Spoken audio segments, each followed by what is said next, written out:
Glory to your name, O Lord. Purihin po kayo, Panginoon.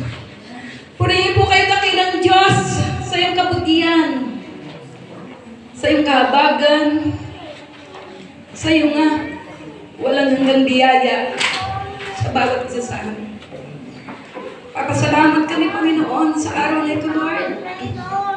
Na kung saan, Panginoon, na sineselebrate po namin yung ika-33 taon ng iyong katapatan sa Iglesia ng JCKL at last.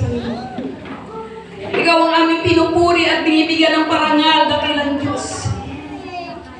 Sapagkat nagdaan man, Panginoon, sa mga pagsubok, O Lord, sa mga difficult times, rough times. Ngunit, Panginoon, salamat po. Sapagkat ikaw ang Diyos na nagpapatuloy sa buhay po namin.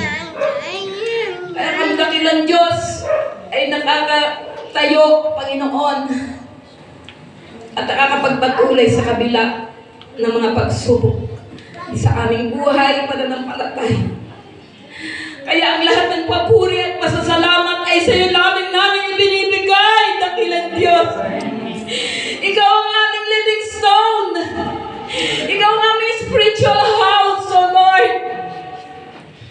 Sa panahon ng mga bagyo sa aming buhay, kami, Panginoon, ay iyong kinukop, dakilang Diyos, katulad, Panginoon, ng isang inahing manok.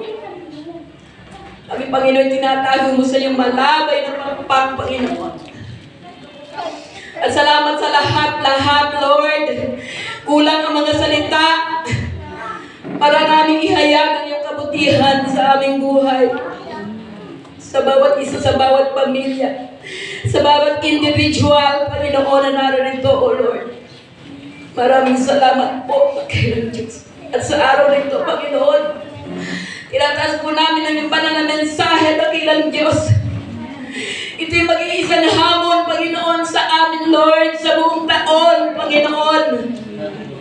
Upang ikaw ang gawin namin, Panginoon, pangunahin sa aming buhay, O Diyos. At ang mga paghihikayat ng mga salita ay patuloy namin maisabuhay, Panginoon. Tinataas din po namin, Lord, ang iyong tagapagsalita sa araw na ito, Lord. We ask the anointing power of the Holy Spirit upon Him, O God. Maipaliwanag niya, Panginoon, ng buong kaalam at karunungan ang iyong mga salita sa bawat isa sa amin, dakilang Diyos. At salamat po, Panginoon, sapagkat alam namin, dakilang Diyos, na iyong mga salita ay magiging hamon at magiging pataba ng aming pananampalataya. Encouragement, O God, upang kami magpatuloy sa anumang hamon ng aming buhay. Nadadaanan pa po namin, Panginoon. Kaya, O Lord, salamat po.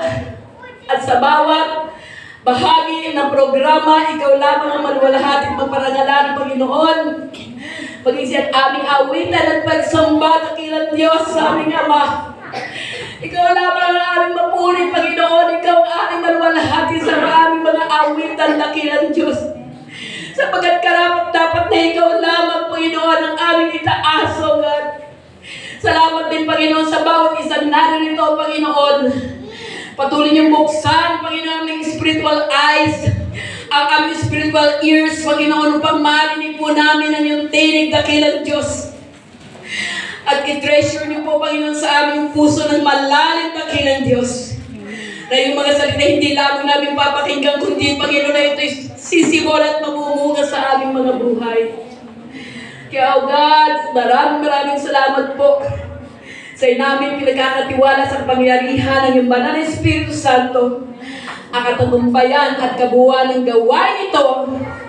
At Panginoon, kayo lamang ang maging sentro ng aming buhay sa araw nito. Kaya dakilang Diyos, marapat lamang na ang papuri, ang pinakamataas na pagluwalhati at parangal ay ibigay namin po sa inyo sa tanging pangalan ni Jesus. Ang lahat ay magsabi ng Amen!